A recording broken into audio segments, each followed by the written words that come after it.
This is Gateway City Sports. It's a trap!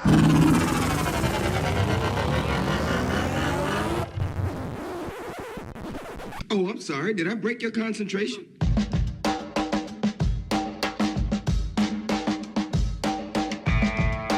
This is the Team of Rivals podcast. Everything you want to hear from the big sports to the big screen. He's all by himself, fires into the end zone. Caught! Touchdown! No! Vaughn into the windup in his first offering. Just a bit outside. He tried the corner and missed. He doesn't like you. I don't like you either. Time winding down, Michael for three. Yes! She is gone! I can't believe what I just saw. Go crazy, folks! Go crazy! You believe in miracles? Yes!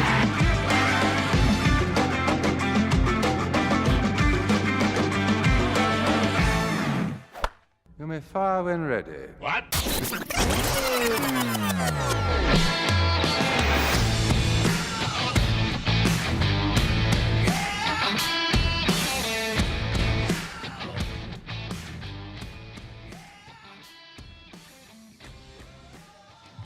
Good evening, Cubs and Cardinals fans. It's Thursday, February 24th, and this is the Team of Rivals podcast, proud members of the Gateway City Sports Network, where you can find great podcast and blog content.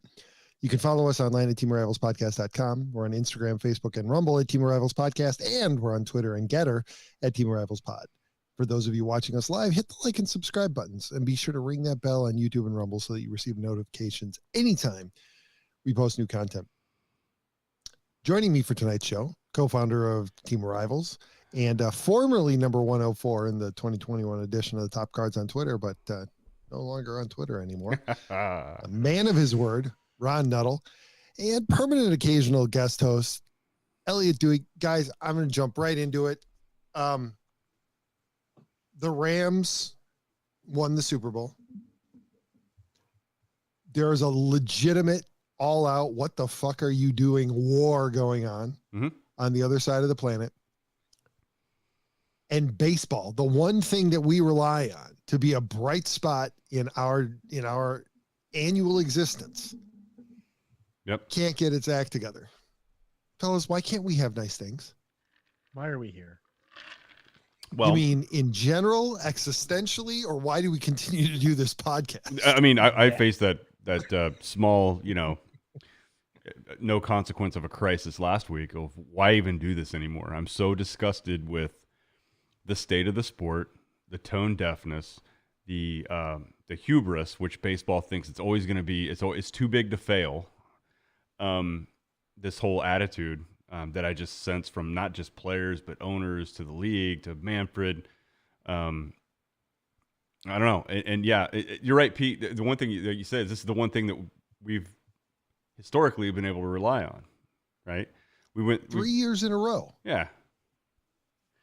That's been my point. I've been, how many months, even maybe a year plus, Pete, I've been saying this, like we are at risk of 3 seasons in a row going into it where there's oddities and we can't just go, like, we don't live a normal life on so many fronts, and this one didn't have to happen like this, and they elected to go ahead and let it happen like this. And we thought, Ron, I'm sure that if we were diligent enough to go back, we could find it. We were talking about this during the COVID season. Yeah.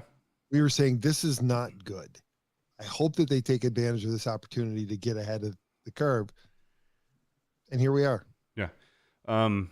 Boy, it's almost like, they're not dumb enough to do this, right? They're not dumb enough to do this. I listening to a radio show out of St. Louis, Bernie Miklasz, catch it every once in a while, but I don't know what report or study he was looking at, but baseball in some people's lists of their favorite sport, especially, these 21 and younger crowd, baseball is like 6th on their list. All kinds of stuff in front of it. In sports you wouldn't think would be on that list, but they are. And so it's already at risk with the young. We've known this, man. We've said this a million times on here that the generation younger than me, it's already slipping. And it risks being gosh, I don't care what kind of deals they have in place, TV money, right? Like, how long is that TV money going to be around, right? What is that going to look like in 10 years? They didn't need to do this now. They've had plenty of time, and I think that's the rub with me. It's not even about who's more right, who's wrong between owner and player at this point. You guys had years knowing that this deadline was coming. I tell you, Ken Rosenthal had a great line in his article today, or in his column, whatever you want to call it. And he absolutely nailed it. He said the players are acting a bit like a kid who traded his 10 best baseball cards, then demanded them all back at once. And it really is like they took all of those losses and they think that they're going to win it all back in one negotiating session, and that's all that they're going to settle for. And it'd be really easy to throw the vitriol that entirely their way, except that the owners are being the bullies who are shoving their faces into the mud and telling them what a bad deal they made.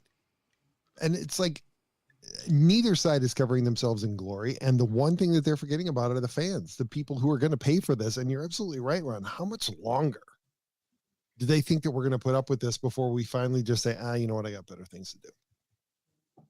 I mean, I was planning a trip with my son. We were going to take the train down. You guys know what a train enthusiast he is. We were going to take a train down to St. Louis, and we were going to catch that Cubs Cardinals series in June.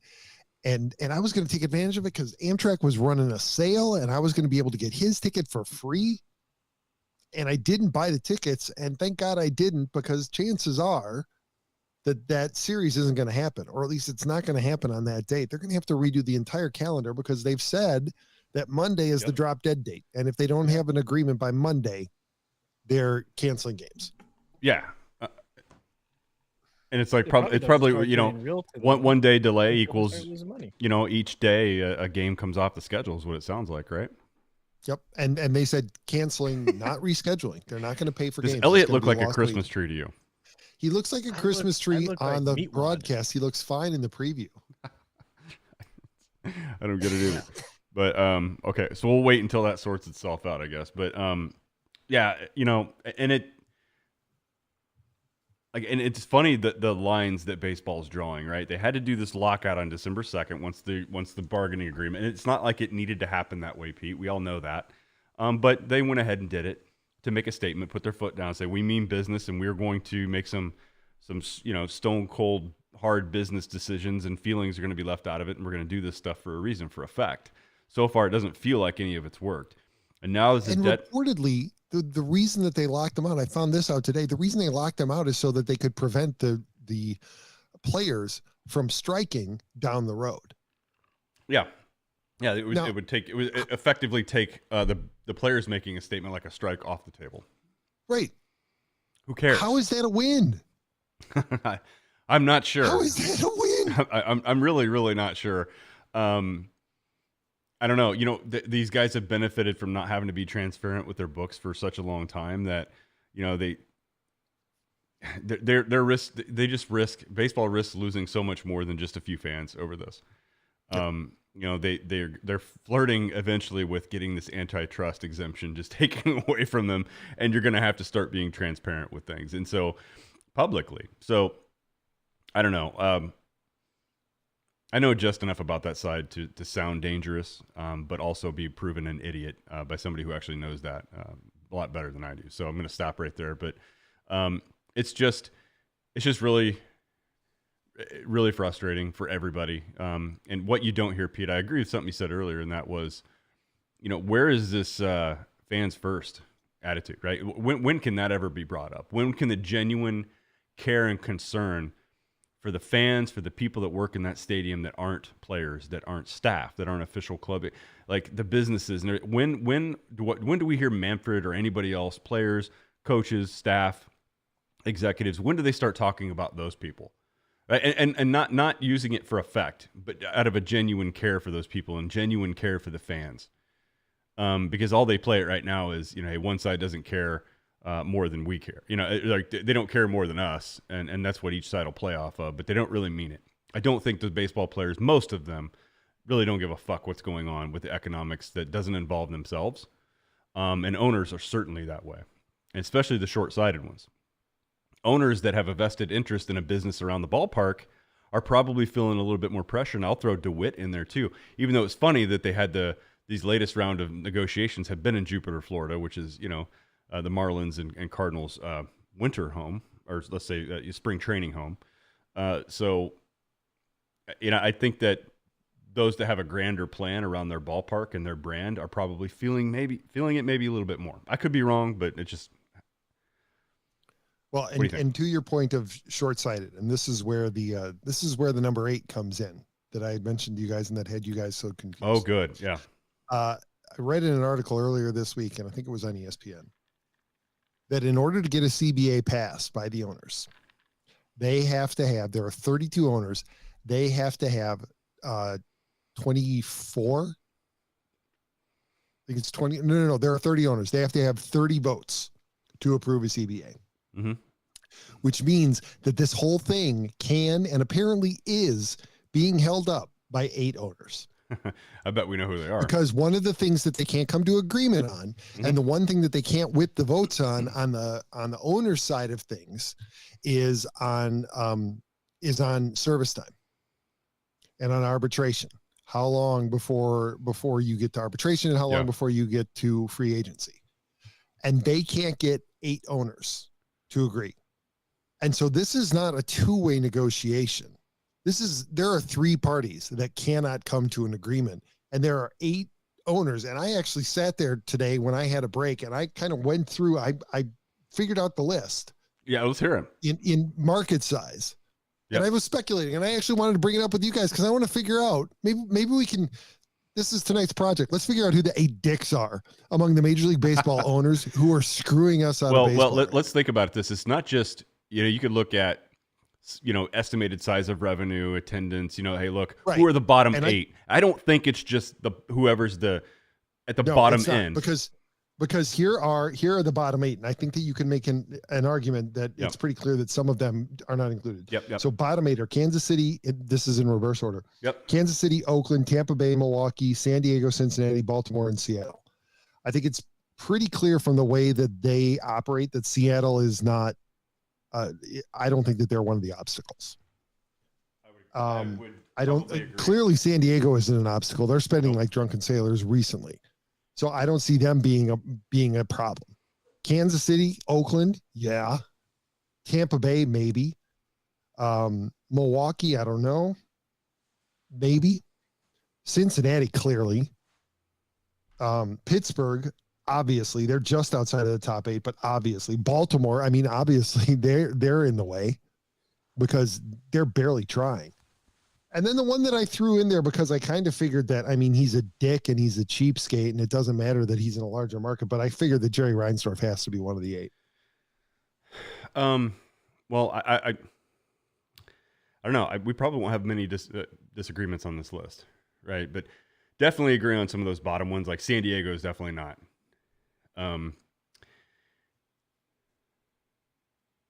Read that bottom 8 one more time. Rattle it off.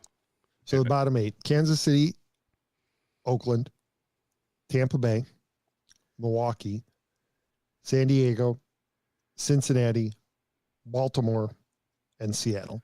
And Pittsburgh is at number 9. I can't believe they're not in the bottom 8. But, well, let's just say this. I don't think Milwaukee doesn't appear to be. Nope.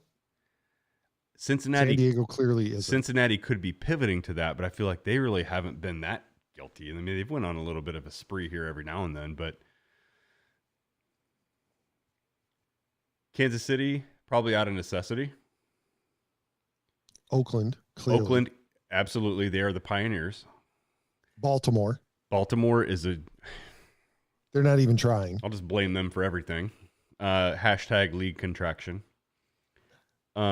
Tampa Bay, yes, that's their MO. I don't think Seattle. I don't think Seattle either. It's hard to.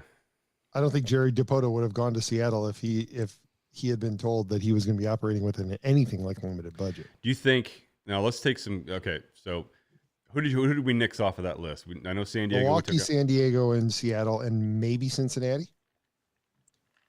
So that would leave us with right now. Kansas City, Oakland, Tampa Bay. That's 3. Baltimore, 4. Pittsburgh, 5.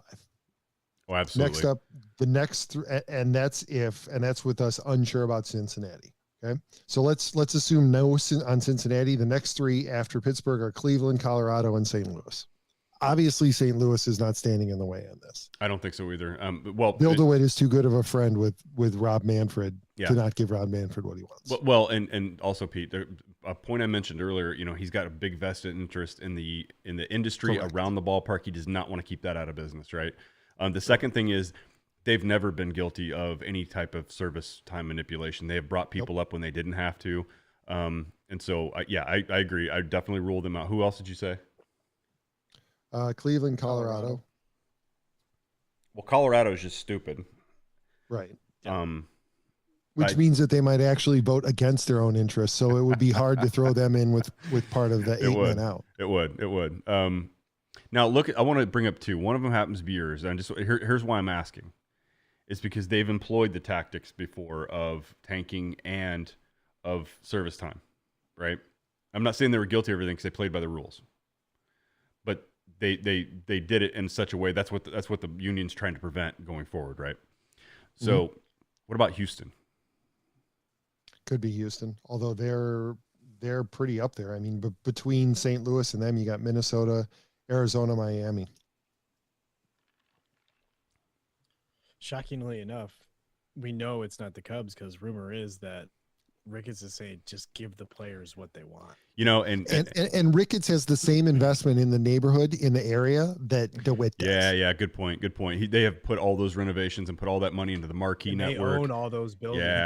Yeah, that's And true. They need to be paid by those. No, you're right. But you know what? And Ron, you made a great point with the service time manipulation and everything, but I think that was a response to the necessity of the existing CBA. And I think that was one of the things where wherever the CBA goes, Theo Epstein and Jed Hoyer were gonna chase it, right? Because the previous CBA, you could go over your bonus pool and you could sign, international guys with minimal penalties. And when that changed, they had to abandon that and they had to change course. But we've talked about it on here, man. It's a difference of, to them, it's a cost of, hey, keep him down in AAA for 12 days. Right. And we get an extra year before this guy hits free agency. Like, duh. I mean, right. I'm surprised more teams didn't do it. And some did. But anyway. It's not as blatantly. Right. No, it was it was blatant, but but the Cubs signings, I think, before the deadline happened, looks like I wouldn't put them in that boat anymore. Houston I'm a little suspect of them. Maybe it's just because we all generally hate them and want them to be at the core of every problem baseball has. That could be too. And admittedly, I'm biased, but still, I think that the White Sox are one of those 8 teams. They're the 10th largest market, but still, I think the White Sox are one of the 8. I mean, Jerry Reinsdorf is just a dick. He has been reportedly part of the problems with every negotiation since. Well, if he's had a track record, you're probably right then. I mean, I think I read somewhere that he was the motivating force behind the 95 the 95 breakdown and the cancellation of part of the season and everything, or 94. That he was a big part of that. If you think about, so we had a strike in 94, right? Player strike, lost a World Series that year. And as soon as we returned from it, an irregular start to the 95 season, it was a little truncated, but the Braves win the World Series that year, 95. And now the Braves win the World Series, followed by a lockout. So I blame most of these fucking problems on the Atlanta Braves. Because somehow, whenever there's a work stoppage, they find themselves with a World Series trophy, either before or after. So if you want to blame anybody, guys, I think we're chasing a ghost here. I think it's the fucking Braves. It's goddamn Braves voodoo. That's my theory. I'm sticking to it. Hey, Ron. Yeah. In that case, what you're saying is the choice, and death is not an option, was a Braves World Series win and a lockout, or the Houston Astros winning the World Series. I mean, no, not quite. I just think it's funny that every time we've had a work stoppage, it's either been followed by a Braves World Series or preceded. Sample size of 2. but that's my theory. Well, wait, but wasn't there a work stoppage wasn't it 1980 where they had the split season because there was a slight stoppage in the middle of the season? Yeah, I that was before I gave a shit about baseball. So And you know who was involved in that? The Braves. No, the Houston Astros. I seem to recall them being Yeah. one of the playoff I think the teams. Braves that made it under Torrey, I think maybe in 82 or 81, one of those years. Oh, I think you're right. And there was a little bit of shit going on in 82 as well, I think. So they're always sniffing around the problems, man. I'm still going to blame it on Baltimore and on Jerry Reinsdorf. This is their fault. It's not surprising that, you're 30 owners, 30 egos, 30 millionaires / billionaires. You don't know what they are, but it's not surprising that you're rarely going to get 30 people to all vote on the same thing anyway. And if 8 of them are blocking, I think we're pretty damn close. I think we've at least have 6 of those 8 teams right. We're never going to know, but no, but Unless I think somebody writes a book. just give it to Oliver really Stone. did. He'll tell it exactly like it happened. With drugs and hookers. So 8 men, gentlemen. 8 men is what have us here right now. Yeah. Well, boy, that Thanks, baseball. Super Bowl was a kick in the teeth. yeah, I didn't want to see that happen. The one saving grace of it was that we had, what was it, 7 straight phenomenal football games. Oh, that was the end of the season. It was great. I mean, even the end of the Super Bowl, it was a good game. It was. Just not the way you wanted to see it. Not the way I wanted it to end, but it's I guess I am wearing my Battlehawks shirt tonight. But look, I'm at this point, I think I've felt this way the whole time. It wasn't really the Rams team or the players. I mean, there's actually a lot to like about them. It is not about the city. Yeah, how do you root against Aaron Donald? You can't. I mean, it really. And how do you not? Because one, he's dominant, and 2, he seems like a genuinely good guy. Well, and even Matthew Stafford, like, how can you he suffered for so long in Detroit? I mean, that's Detroit's the Orioles of football. I mean, they really are, and so they're not even trying.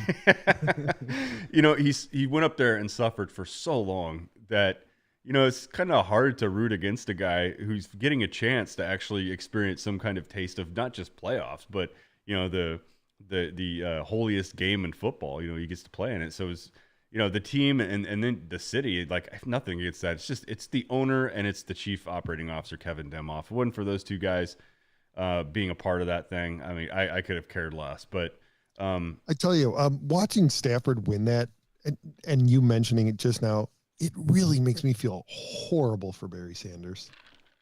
Oh God! What about Jared Goff, for crying out loud? Yeah, I know he got banished to hell. But think about it, Barry Sanders. Like, how many? Who else would you compare? The only other comparison I can think of is Jim Brown, right? Somebody who quits at the top of the game, arguably the best running back in the game at the time, and he just had enough. He said, "I'm done. I'm done." And because I'm not going to win, and I don't want to go somewhere else. It's kind of weird because Detroit was like not as bad then. Like, they were okay, but you knew they were never going to make it all the way, right? They were going to be one of those. Well, and why were they okay? It was because of Barry Sanders. Because as soon as he quit, they fell off the table. Yeah, and they have been down there ever since. Yep. Yeah, it really is incredible how. But we can't say a whole lot. We'll get our one out of every 4 to 6 years, the Bears will make a little bit of a run, and then we can't. We're only a rung or 2 above. I got to tell you, I was thinking about that today. Actually, for such a big town, really, with the exception of the Bulls, Chicago is a shitty sports town. Well, I mean, the Blackhawks had a little bit of success there, but they're a shit show now. They had 6 years. Yeah. But if you look at, like, over the history of professional sports in Chicago, especially the modern era, right? So if you take out the early NFL championships before they had the Super Bowl, right? If you only go in the Super Bowl area, other than the Bulls' dominance in the 90s,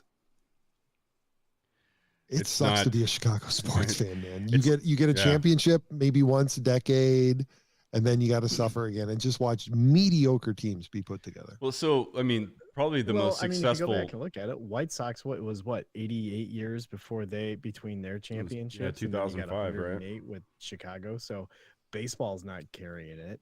Yeah, Chicago Bears is 1985. I mean, so football's not carrying. Well, they had the Super Bowl appearance in 2007? 2003. No, you're right, 7. Yeah, 2007. They had their Super Bowl appearance, and then they made it to a couple NFC championship games, I think, since then. But it's like Chicago sports is very like hit or miss, right? I mean, you'll go. It's not like New England, where you'll have a Red Sox and Patriots and even Celtics and Bruins. I mean, fuck, what a great run that all those teams. And they all seem to consistently be in it, and they're never out of it for very long. Like none of those franchises are, right? And you could probably New York's weird. It's like you've got a couple that are just like you have the Jets for crying out loud. And then you have the Giants who haven't been very good. The Yankees who always in it and can throw money at a problem and make it go away really quick. And then you have if you go back further, right? Like New York can claim the Dodgers because they were in Brooklyn, and when they were in Brooklyn, they were a very good team. Yeah. And they can claim the Giants. And when the Giants were in New York, they were a very good team. Yeah. But Chicago, we're a joke. Chicago. What is it about it, man? What is it about Chicago? And even if you look at it, Christ, I mean, even Los Angeles has been more successful with two teams. As long as you don't count the Angels. That's right. Yeah. Nobody wants them there. I mean, it's like the White Sox in Chicago, right? Like nobody cares. Like we've got our favorite team. You're only here so we could say we had two. Right. But I mean, look at it. You're absolutely right. The Kings had a run there. Yep. When Gretzky came, he legitimized hockey there. Yeah, Lakers and Warriors. Yep. The Warriors a little bit further north, but the Ducks. I mean, they're in Anaheim. But look, if we're going to count the Angels, we got to count the Ducks. They had a run of success there. And if you're going to put baseball in it, Dodgers. You've got that run the Giants went on every other year, and then you've got the Dodgers. So I mean, from 2010 to 2020, I mean, California had 4 World Series titles. Mm-hmm. So yeah, what is it about Chicago, guys? I mean, you guys that's your backyard. What is it about Chicago that just like they refuse to get themselves over the hump collectively? Like, what is because it? We've had the same freaking owners running the goddamn show. Yeah, and the one time you change an owner, you get a World Series title, right?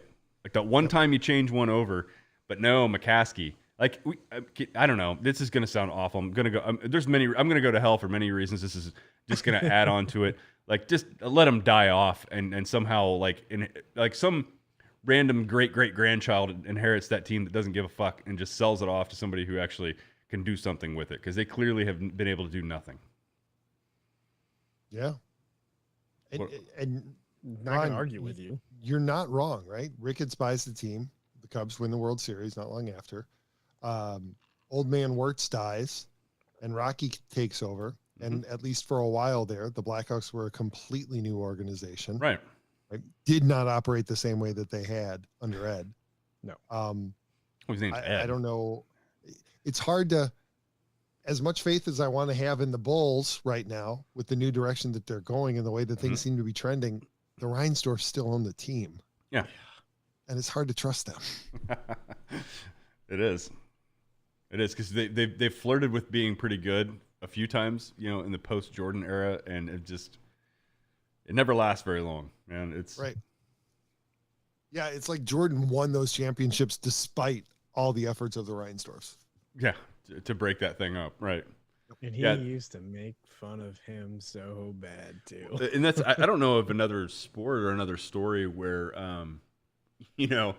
somebody won a championship despite the owner's best efforts to not win a championship. I don't know of another example. Knowing that, hey, I don't want this here. I don't want this band of merry men who have brought us 5 championships. We want this to end because we don't want to keep paying you guys what we're paying you, and we need to move. We need to move on. And these guys are how often do you hear about an owner actively driving out their best players? I don't know. When they're winning championships. I don't know, but that Last Dance documentary really it reminded us of what many of us just wanted to forget. Could you imagine George Steinbrenner ever having done that with the Yankees? No, we won too many World Series. No. Jeter, we don't want you back. Just get rid of Jeter. We need to turn the page. All this winning is boring fans. Like we need to be shitty for a while, and then we'll bounce back. We'll get another Jordan. There's got to be one out there somewhere. Yeah. Unbelievable. Fans are enjoying this too much. You guys are having too much fun. Let's suck for a while. Yeah. So, here's the thing, and I'll be full disclosure. So I did reactivate my account on Twitter. I went through. I know Pete, you're not on it very much. So you wouldn't have caught it. So a couple days ago, I went ahead and reactivated. It's not because I didn't want to go through the effort of getting those whopping 500 followers back. It was because you were getting the DTs. The what? The DTs. I don't know what that is. Delirium tremens, withdrawal symptoms. I was using our account a lot. He was. I know. I was trying to bring some attention to our account, and I've actually found that I'm still using it more often than my own personal one. But I had this kind of defiant moment where I'm like, am I really going to let baseball shut a couple things off of mine? Like, am I really going to do this? Like, not subscribing to the MLB.TV package is actually a pretty simple decision. It's easy. Now we'll see when baseball starts up. How quickly will I cave? You know, once actual baseball starts playing again. Jury's out. But I was like, I kept it deactivated for about 9 days, and then I went ahead and reactivated it. I haven't done much with it, but I just felt like I'm not gonna. Why would I cut the head off of something like at a protest? Cut off your nose to spite your face. I mean, just that's the one you're looking for. No, not really, but it's a good one. It fits. It works. It tracks my feelings, so that's good. I just decided. Oh, no big deal. You know, it was an idle statement anyway. Nobody gave a shit. So I kept my word. I deleted it. You kept your word. I never said I wouldn't reactivate it. True. That's true. So found a loophole. Give a timeline either. Yep. I think we'll allow it. Nobody gives a fuck, by the way. Nobody cares. It's like that scene on Jurassic Park. Hey, look, Ron reactivated his Twitter account. See? Nobody cares. I think I'm going to have to meme that once we get done here. Yeah. Somebody made a meme of that. I should find it. It was that heavy guy, that same scene on Jurassic Park, but the guy was Cad Bane. He's like, "Hey, look, best what cameo appearance in Star Wars ever." And he's like, "See, nobody cares. They just want to see Baby Yoda." Oh, that's because he's not dead too. Oh, Cad Bane's dead. No, he's not. No. Go back and watch it. There's a little click back. from his life support system. He's not dead. He'll be back. Yep. Shit. Nobody dies in Star Wars. Nobody dies in Star Wars, Ron. That's right. It should, Nobody is ever dead. Except the cast of Rogue One. That's true. So dead. Far. They got really bad sunburn. Yeah. Actually, yeah, that's a good point, Pete. Those are the only people that have actually really ever died in Star Wars. There's been Biggs Darklighter and the cast of Rogue One. The only ones we know for sure are dead. And Porkins. Oh yeah, Jack Porkins. We saw Porkins die. He disintegrated. Red Leader, I'm pretty sure he's gone too. I think so. Whoever that guy was that said stay on target, he's dead as well. But that was Gold Leader, I think. That was Gold Leader, yeah. Wow, look at these memories firing off. Amazing the details. I can't remember going to the grocery store. My wife gives me a list or stuff at work, but I can remember Gold Leader. She tells you to get 3 things, and you get 2, and then 15 other things that she didn't. Yeah, so usually it is. Usually it's a bunch of other shit, and I forget about what she told me. Well, because you're not going shopping for her. You're going shopping for yourself. You just happen to be picking up things for when you her. have 3 How kids, can you be expected to remember her list? No. When you go to the grocery store and you have 3 kids, you're buying for them. You really are. You're buying for them. Just school lunches, snacks, all the other stuff that they go through. My God, if I could have $1 for every Pringle chip that these kids have eaten over the last calendar year, guys, I could retire now. Like literally. And goldfish. Yes. And it does, just so you know, Ron, it doesn't stop. No, I know. Most popular snacks that we buy for our various events at the school. So we're talking 14 through 18, 19-year-olds. Yeah. Goldfish, Pringles. Yeah. And Cheez-Its. Oh, Cheez-Its are good though, man. No, I don't know if that's a Midwest thing or if it makes its way all the way down there to Charlotte. No. I think there's a box of individual Cheez-Its downstairs for lunches. Yeah, of course. Yeah, exactly. Those are the best. Now, I know that some people are, that'd be a good poll, like Cheez-Its or Goldfish, right? Because I think that's a polarizing topic, people. I'm a Cheez-Its fan myself. I think they have more flavor. Gun to my head. I mean, I wouldn't pick either one, but gun to my head, yeah, Cheez-Its over. Yeah, absolutely.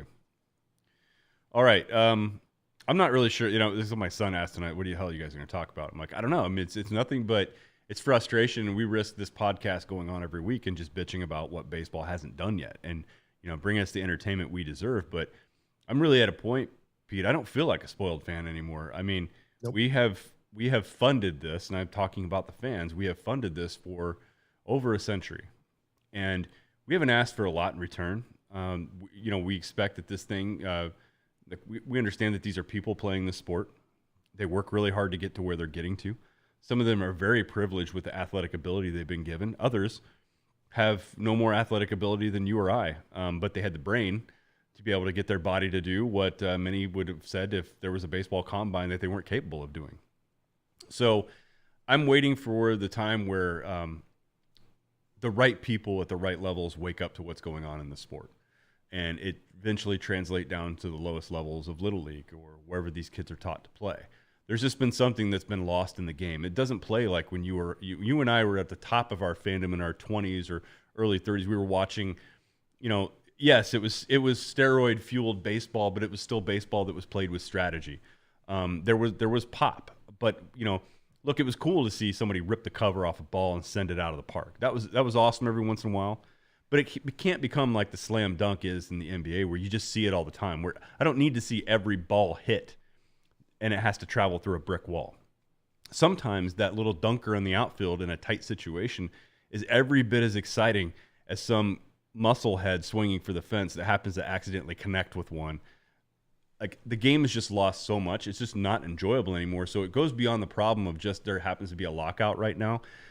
It comes with the fact that baseball is just not that entertaining anymore. We're not even rooting against it. We're rooting for it, and it's not capturing our imagination like it once had. So something's got to give. This dam has to break at some point in time. I just hope that they don't wait too long to affect these types of changes.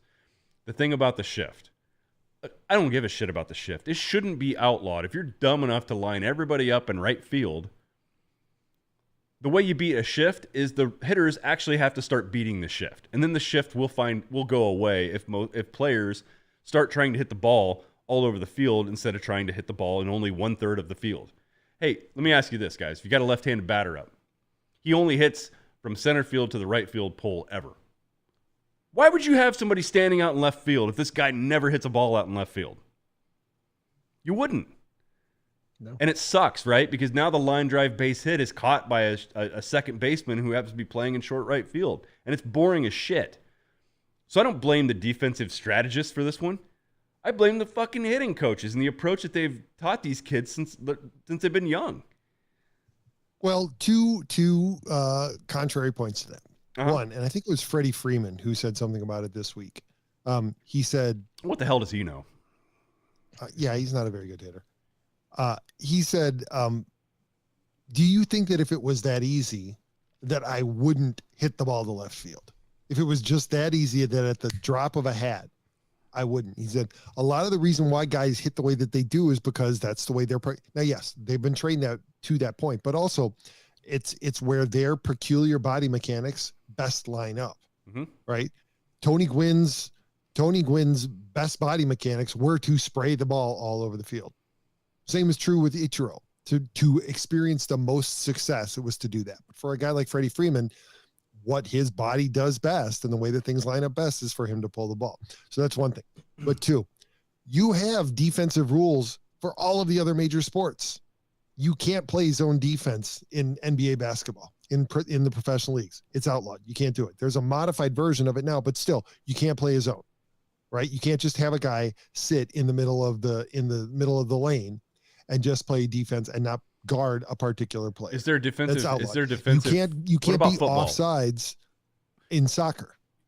Yeah. No, let me ask you this though, like for football, for instance, right? Like defense, like you can't have an illegal defensive formation, right? Like you can put those guys anywhere at your own risk. Yeah, offense is a different story. Like you have to have, correct. Like you have to have 5 guys within 7 yards exactly, of the ball. right. There have to be 7 players on the line of scrimmage. Look at the changes that you've had in NFL too. On a kickoff, you can't build the wall anymore like you used to. And you can't start running with the kickoff. Now the coverage team has to wait until the ball is kicked before they can start running down the field. Yeah, fine. So, look, I understand. I think what Freddie Freeman is saying here, but if that's okay, the body mechanics excuse, if that's the most optimal way your body can line up to hit a baseball is to pull it. Okay, so if the shift isn't illegal, guess where people are going to line up on you, and they're going to take a few hits away. They're going to make the game a little bit more boring. Nobody wants to see the shift. I don't want to see it either, but I also want to see hitters from the lowest levels. Like, look, I get it, right? Like a major leaguer right now is not going to be able to change that much. Like they're not going to be able to change their approach. But and here's the thing, though, Ron. Right? What are we complaining about being taken away from us? We're not complaining about home runs being robbed because of the shift. We're complaining about the exact kind of hits that we want to see. Line drives. I know. Yeah. So I hate we should be we absolutely should be supporting this. That guys would be rewarded for not selling out for a home run. Because that's part of, right? Why does Freddie Freeman, why does Anthony Rizzo, why do especially left-handed power hitters, why do they sell out so much for a home run? Because they're not going to get any reward for hitting a line drive to right field. So they might as well swing at everything to try to get it up in the air, because otherwise it's an out. Yeah, I guess the player you're back in the corner, and that's probably the only realistic option you have left, which is, I get it, but it still goes to my frustration. I think all roads lead to the way guys are hitting and taught to hit anymore. And so I don't like it. I think a shift goes away when hitters Ron, start. Here's what you can here's something that you can comfort yourself with. Mm-hmm. Apparently, both sides have agreed that they're not going to address any rules changes in the CBA. Okay. So, any discussion of the shift, it's on. Any discussion of pitch clocks, robo umps, any of that stuff, not being addressed in this negotiating. Okay. Well, I mean, great. They've got to get some of that shit out. I mean, they might as well not worry about those other things if they can't get the biggest things agreed upon, which is like the tax, the luxury tax. The small stuff agreed upon, at least get some momentum. I think they have. I mean, they've gotten a few small things. There are a lot of other ones that they've taken off the table. They just need to get the big 800-pound gorillas out of the room and to get those taken care of. Otherwise, they're not going anywhere. It doesn't matter what they agree on as far as to shift or not to shift. If they can't agree on where the luxury tax threshold sits, it doesn't matter. Like these other shit's never going to happen. So, I don't know, man. I was going on some kind of diatribe there on what I thought, but I desperately want the game I think that we all love the most. I want to see some semblance of that back and understand that things change over time. There's going to be a marriage of analytical way of approaching the game and thinking about the game. But I also think it risks teetering too far where where baseball just becomes a game of math. Right, where you know what, Ron? You mentioned that. It makes me think, you know what? Maybe it's time for an XFL or a USFL alternative to baseball. Those shook up football. Maybe it's time. And look, the ABA shook up the NBA. Now it's been a while, but still, the 3-point line, dunks, more of a run and gun game. That was all thanks to the ABA. Maybe it's time that the antitrust exemption gets pulled, and somebody else starts an alternative league that goes back to fundamentals and goes back to the things that makes baseball entertaining to watch. Well, you know what I'm hoping for, Pete, right? That I hope what happens is, everybody's, got a lineup full of just everybody that can crush a ball, that they get beat. Like who goes to the World Series and wins that year is the team that hit and runs, and the other guys the guys in the field, like, what the fuck just happened there? Did they? There's too much going on. Oh my God, the guy was stealing and somebody made contact and we don't know what to do. We're all shitting our pants out here in the outfield. It's a hit and run or a suicide squeeze. I'd love to see like an 85 Cardinals style team that did, they had pop when they needed it, but that's not what they relied on. They put the ball in play and just and ran shit out, right? And made stuff happen. And that goes back to what you were saying, about how even in the 90s and the early 2000s, like, there were a lot of home runs, but still it was fairly concentrated. Yeah. think about in the 80s, right? You were just praying that the Cardinals could turn over the lineup so that they could get the Jack Clark. Oh yeah, then they sure. might have a chance for a home run. And the Cubs, it was the same way. My God, please just get it to Rhino or Dawson. And then when Dawson was there, and to Dawson, and who knows, maybe Jody Davis can run into one once a week, right? But then you had no hope that Sean Dunston was really going to be a power threat. He would run into one every once in a while, but you weren't counting on him to hit a home run to change the game. You weren't counting on Bobby Dernier. and whenever those guys did hit a home run, they were already past second base because they had no idea that it was going to go out, right? It'd usually be like a line drive. Yeah, exactly. Yeah. But now every goddamn player in the lineup is a threat, and you're like, oh, is he going to? Oh, he hit that one at 114 miles an hour at a 38-degree angle. Like, I don't fucking care. I don't. I don't, man. Yeah, but I don't know. I don't know what I want, man. If somebody asks me, Ron, what do you want next month? Well, I just want my fucking game back. You know, like without blackouts.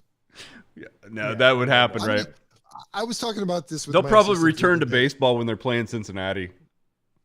Yeah, exactly. Of course. How many markets do you get blacked out of? 5? 4. No, I get 4. I get Atlanta, but that's the one I understand because that's. Wait, you? Oh, yeah. But Atlanta. Yeah. Well, I get that on the low. Like I'm a DirecTV DirecTV streamer. So Bally Sports South carries the Braves. So I get them. I get them on regular TV. I'm blacked out on MLB.TV. But that's what I mean. On MLB, you're blacked out of what? Atlanta, Cincinnati, Washington, and Baltimore. Yes, those 4. Ridiculous. You think about it though. So they charge you a full amount, right? Let's say for simplicity, they charge you $100 for an entire season. You're already guaranteed to not get like 20% of those games. Well, the shit part is you're paying the same amount as somebody who is only getting blacked out by one team, and you're getting blacked out by 5 teams. Except Iowa, that's the geographical anomaly, and they get blacked out like literally by all 30 teams. By everybody, right? Yeah. Everybody. I mean, it's Minnesota, the Cubs. I'm sure they were blocked out for the White Sox, Cardinals, Kansas City, Colorado. Are they blacked out for Colorado too? Why not? Just throw them in there. So that's probably 6 markets. Probably, yeah. I mean, they can't get anything. And you know what? Probably the Brewers too. It's not that far away. It might be close. Well, the Brewers shouldn't be allowed to be blacked out anywhere. Here's the hilarious thing. When I lived in Milwaukee, okay, yeah, I was blacked out by the Brewers, but that was it. I wasn't blacked out by anybody else. I could use MLB and still watch the Cubs and the White Sox and the Twins and St. Louis, and I was 35 miles over the border of Illinois. and here it is. You ready?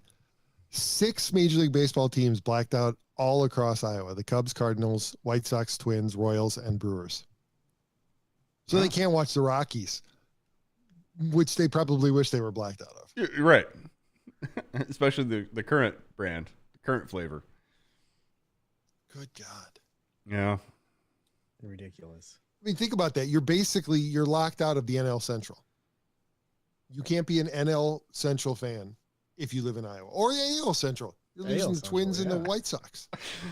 You better root for Detroit. Hope. Hey, if you're from Ames, Iowa, I hope you're a Detroit fan. Well, this has been a way to endear yourself to the region, right? Yep. Well, this has been a bright and sunny episode. It has been. And I'm closing it out by flying to the shithole country known as California tomorrow. So, yay. So no show for me next week, which I assume means that Ron and Elliot won't get on because we'll get on. You know, there won't be anything. Hey, unless baseball's back. We'll do it. Yeah, right. Yeah, that's what'll happen. That's exactly what'll happen. They'll solve it on Thursday, and I'll be sitting in a casino in Reno. Oh, you poor thing. All right. No, if it's back, we'll cover it next week. Elliot and I, who knows? Maybe we'll bring we'll find a personality to fill in for Pete. We know it's hard. Maybe we'll get Buffa or if it's back, I'll jump on. All right, man. Well, it's been real. It's been real shitty. We have not had one good show this year yet. Nope. I think it's time to go back to the interviews. Can we get Troy Aikman on? Have him explain why it is that he's moving over to ESPN. Hey, before you lead us out though, Pete, there is one documentary. He's sick of Joe Buck. That's why he's. There is one documentary. I think I watched it last night just for pure entertainment sake, and that was, you mentioned the XFL earlier. They have one on ESPN. If you guys don't know if you subscribe to ESPN Plus or anything, but yeah, we do. We have an ESPN Plus account for us. Oh, right. Well, there's an XFL from the early 2000s when they tried to originally launch it. It's actually a pretty interesting little documentary. With He Hate Me? With He Hate Me, yep. He was showcased in that thing. That was amazing. Yep. The man was a visionary, a pioneer in the backplate name game. I love how he explained it too. You know why? Because when I play, he hate me, and he hate me, and he hate me.